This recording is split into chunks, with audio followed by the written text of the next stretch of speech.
Branded అన్న శ్రీ లక్ష్మీ శారీస్ అండి. అన్న నిజంగా మామూలు అన్న చెల్లెలనగా కొట్లాడుకుంటాము. ఆ కొట్లాట స్టాప్ అయింది. సో మళ్ళీ షాప్కి వస్తున్నాను. ఏమైనా తప్పు చేస్తుంటే నన్ను క్షమించండి. ఖచ్చితంగా నన్ను ఆదరించండి. Thank you so much. చూస్తున్నాం కదా, ఇది బనారస్ శారీ అండి. 1000 రూపాయలది 750 రూపాయలు. ఈ రోజు సండే ఆఫర్ ఉందన్నమాట. సో ఇవి కూడా అంతే. ఇవి వచ్చేసి కలర్స్ అయితే చాలా ఉన్నాయి. ఇట్లా ఉంటది శారీ మొత్తం క్యాట్లాగ్ శారీ. సూపర్ గా ఉంది చూడండి. 1200ది 900కి మాత్రమే ఇస్తున్నారు. ఈ రోజు ఒకటే ఇస్తున్నారు సండే అని చెప్పేసి.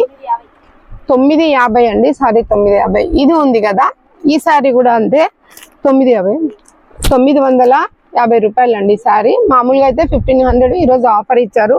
ఎక్కడో కాదండి, బ్రాండెడ్ అన్న శ్రీ లక్ష్మీ శారీస్ వాళ్ళు చాలా అంటే చాలా మంచి కలెక్షన్స్ తెప్పించారు. అలాగే ఆఫర్లు అయితే ఫుల్గా ఇస్తున్నారు. మరి లేట్ ఎందుకండి, బ్రాండెడ్ అన్న శ్రీ లక్ష్మీ శారీస్కి వచ్చి వెంటనే fancy saris, Banaras saris, fancy saris, Banaras saris colours combinations అయితే చాలా బాగున్నాయి. లేట్ చేయకుండా బ్రాండెడ్ అన్న శ్రీ లక్ష్మీ శారీస్కి వచ్చి వెంటనే మన కోసం అన్న తెప్పించాడు. మరి లేట్ ఎందుకండి, త్వరగా వచ్చి షాపింగ్ అయితే చేసేయండి.